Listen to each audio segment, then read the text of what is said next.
hari yang berubah jadi duka. Tragedi susur Sungai Sempor SMPN 1 Turi 2020.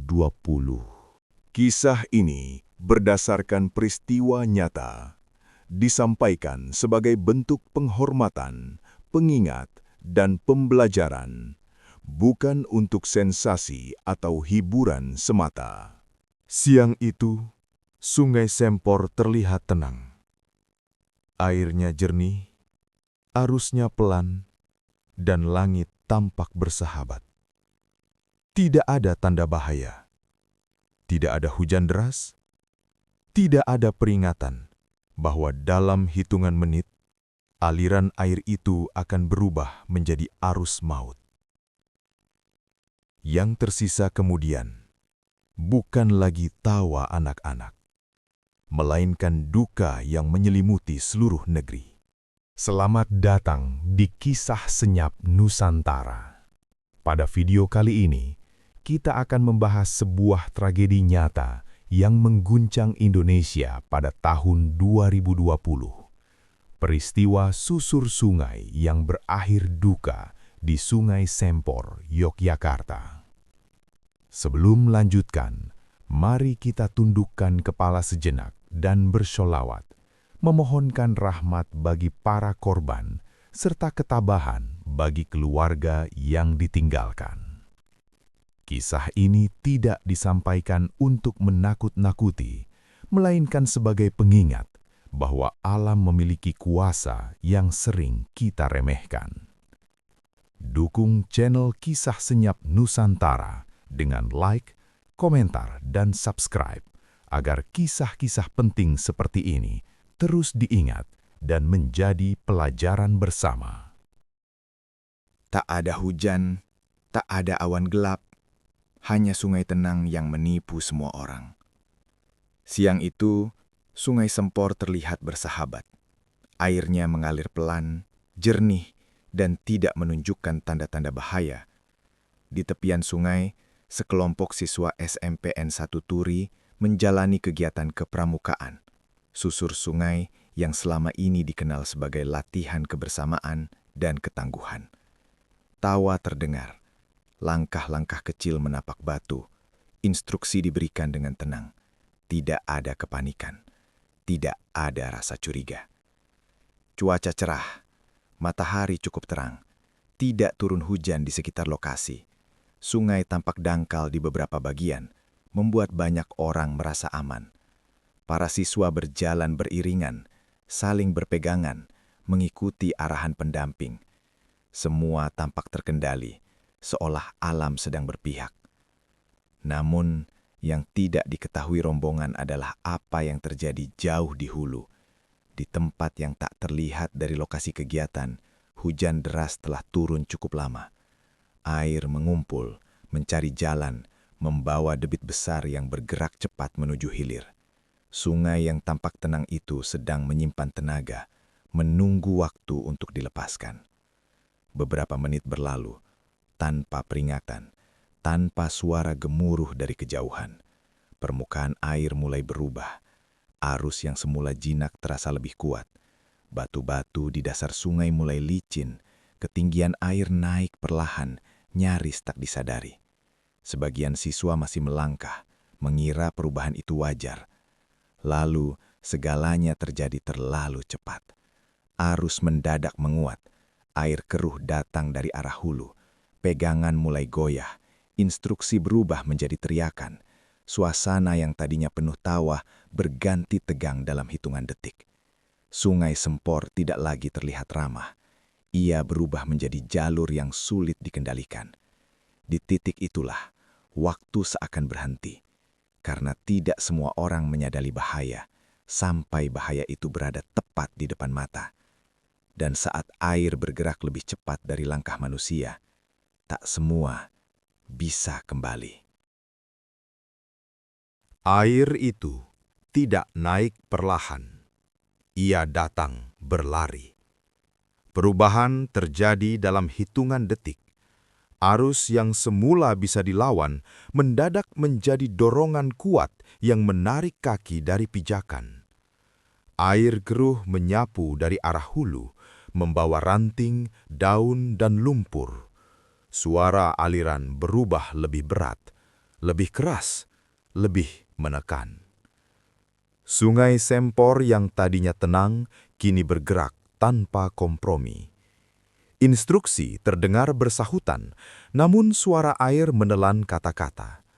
Barisan mulai terpecah, pegangan tangan terlepas satu persatu. Beberapa siswa berusaha bertahan dengan memeluk batu, namun permukaannya licin. Arus mendorong dari samping, lalu dari belakang, membuat tubuh kehilangan keseimbangan. Dalam kepanikan, teriakan meminta tolong terdengar. Ada yang terpeleset, ada yang terseret beberapa meter, ada yang berusaha bangkit, namun kembali terjatuh. Air semakin tinggi, arus semakin kuat. Upaya saling menolong menjadi sulit karena setiap langkah justru membawa risiko baru. Sebagian siswa berhasil meraih tepian. Dengan sisa tenaga, mereka merangkak naik, nafas terengah, tubuh gemetar. Namun di tengah sungai, tidak semua memiliki kesempatan yang sama. Arus memisahkan mereka, membawa beberapa menjauh dari rombongan, menghilang di tikungan sungai yang tak terlihat. Waktu terasa terdistorsi. Bagi yang selamat, detik berjalan lambat dan menyakitkan. Bagi yang terseret arus, segalanya berlangsung terlalu cepat. Sungai tidak memberi waktu untuk berpikir, apalagi memilih. Ia hanya mengalir, menentukan nasib siapa yang bertahan dan siapa yang terbawa. Saat air mulai surut di beberapa titik, kesadaran itu datang perlahan dan menghantam. Tidak semua kembali ke tepi. Nama-nama dipanggil, jawaban tidak terdengar. Sungai Sempor kembali mengalir seperti biasa, seakan tak terjadi apa-apa, menyisakan keheningan yang berat. Di sungai itu, kekuatan manusia tidak lagi menentukan segalanya. Yang dicari bukan lagi jawaban, tapi keajaiban. Setelah arus meredah, sungai tidak langsung kembali tenang. Air masih keruh. Puing-puing kecil terbawa perlahan. Di tepi sungai, para siswa yang berhasil selamat berkumpul dalam kondisi syok. Tubuh gemetar, pakaian basah, napas terengah. Beberapa hanya terdiam, menatap aliran air dengan wajah kosong, seolah masih mencoba memahami apa yang baru saja terjadi. Nama-nama mulai dipanggil, satu persatu. Tidak semua menjawab. Suasana berubah menjadi tegang. Pendamping menyadari ada yang hilang. Jumlah tidak lagi utuh. Kepanikan yang sempat tertahan kini pecah. Teriakan meminta tolong menggema di sepanjang sungai. Warga sekitar berdatangan. Informasi menyebar cepat. Tim penyelamat mulai bergerak. Pencarian dilakukan menyusuri aliran sungai Sempor. Setiap sudut diperiksa. Setiap ranting disibakan, setiap tikungan sungai dipandang dengan harapan dan ketakutan. Orang tua mulai tiba di lokasi, wajah-wajah pucat, langkah tergesa. Ada yang memanggil nama anaknya dengan suara bergetar, ada yang hanya berdiri, berdoa dalam diam. Waktu terasa kejam, setiap menit tanpa kabar terasa seperti 1 jam. Beberapa korban ditemukan. Ada yang masih bisa diselamatkan, ada pula yang sudah tidak bernyawa. Setiap kabar menjadi hantaman bagi semua yang menunggu. Tangis pecah, pelukan terjadi, namun jumlah yang belum ditemukan terus menghantui. Sungai itu tetap mengalir, tidak peduli pada jeritan, doa, dan air mata di sekitarnya. Ia seolah menyimpan rahasia tentang kemana arus membawa mereka yang hilang. Pencarian terus dilakukan hingga senja, saat cahaya mulai redup dan harapan mulai terkikis oleh kenyataan yang pahit. Malam turun perlahan, lampu-lampu dinyalakan, doa tidak berhenti dipanjatkan. Namun satu hal mulai disadari semua orang, hari itu tidak akan berakhir seperti pagi tadi. Dan saat matahari tenggelam, tidak semua harapan ikut terbit kembali. Duka itu tidak berhenti di tepi sungai. Ia menyebar ke seluruh negeri. Kabar tragedi Sungai Sempor menyebar dengan cepat. Dari mulut ke mulut, dari pesan singkat, hingga akhirnya memenuhi layar berita nasional. Apa yang awalnya hanya kegiatan sekolah berubah menjadi luka kolektif. Indonesia terdiam. Aceh, Yogyakarta, seluruh negeri ikut menundukkan kepala. Sekolah SMPN 1 Turi mendadak sunyi. Ruang kelas yang biasanya dipenuhi suara belajar berubah menjadi tempat tangis tertahan. Bangku-bangku kosong menjadi saksi bisu bahwa tidak semua siswa akan kembali duduk di sana. Seragam yang tak sempat dikeringkan kini menjadi kenangan terakhir. Rumah duka berdiri di beberapa tempat. Isak tangis terdengar sepanjang hari. Orang tua yang semula melepas anaknya dengan senyum, kini memeluk foto dengan mata sembab. Tidak ada kata yang mampu menjelaskan rasa kehilangan itu. Tidak ada kalimat yang bisa menenangkan sepenuhnya. Di lokasi sungai, pencarian terus dilakukan hingga hari-hari berikutnya. Relawan datang tanpa diminta. Doa dipanjatkan lintas keyakinan. Sungai Sempor kembali mengalir tenang, namun bayangan peristiwa itu seolah tertinggal di setiap tikungan. Banyak warga enggan mendekat, trauma melekat. Diskusi mulai muncul tentang prosedur keselamatan, tentang pengawasan, tentang keputusan-keputusan yang seharusnya lebih hati-hati. Namun di tengah semua itu, satu hal paling menyakitkan tetap tak bisa diubah. Nyawa yang telah hilang tidak akan kembali. Tragedi ini bukan lagi tentang satu sekolah, bukan tentang satu sungai.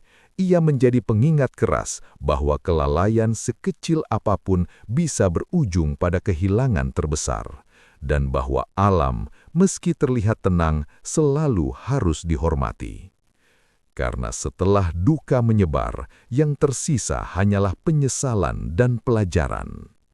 Tragedi itu telah berlalu, tapi pesannya tidak boleh ikut tenggelam.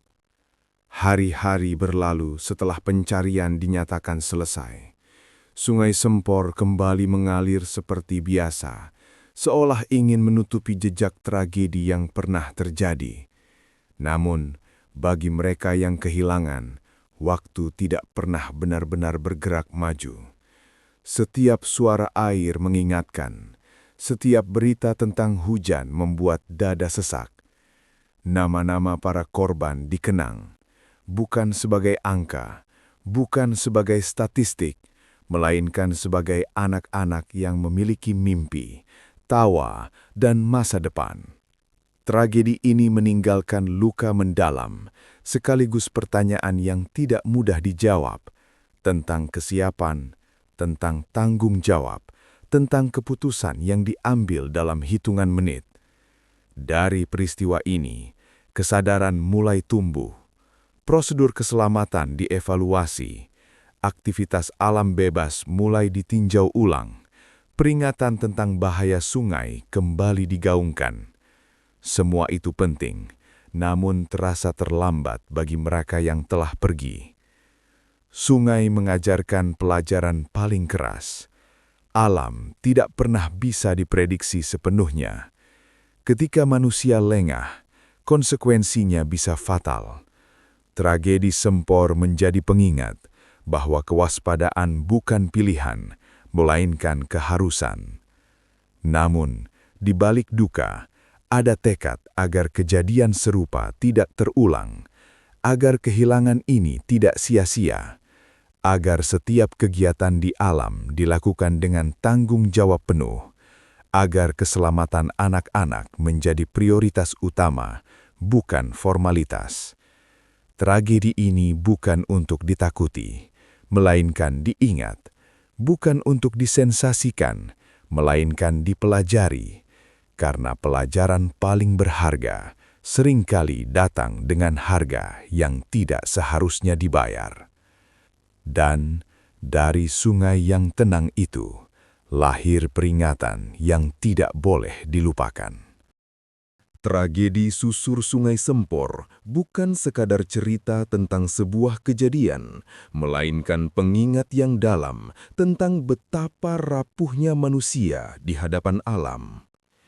Sungai yang tampak tenang bisa berubah menjadi arus mematikan, dan keputusan yang terasa biasa dapat berujung pada kehilangan yang tak tergantikan. Kisah ini bukan untuk menakut-nakuti, apalagi mengeksploitasi duka, melainkan agar kita semua lebih waspada, lebih bertanggung jawab, dan lebih menghargai keselamatan, terutama keselamatan anak-anak. Mari kita tundukkan kepala sejenak, mengirimkan doa terbaik bagi para korban. Semoga mereka mendapatkan tempat terbaik di sisi Allah SWT, diterima segala amal kebaikannya, dan dilapangkan kuburnya. Semoga keluarga yang ditinggalkan diberi kekuatan, ketabahan, dan keikhlasan dalam menghadapi ujian yang begitu berat ini. Dan mari kita panjatkan solawat kepada junjungan kita, Nabi Muhammad SAW. Allahumma sholli ala Sayyidina Muhammad wa ala ali Sayyidina Muhammad. Semoga dengan solawat ini, hati kita dilembutkan, langkah kita dijaga, dan keputusan kita selalu dilandasi kehati-hatian serta kasih sayang. Terima kasih telah menyimak kisah ini bersama Kisah Senyap Nusantara. Semoga apa yang kita dengar hari ini menjadi pelajaran, bukan sekadar tontonan. Sampai jumpa di video berikutnya dengan kisah yang mengingatkan kita untuk lebih peduli, lebih waspada, dan lebih mensyukuri kehidupan.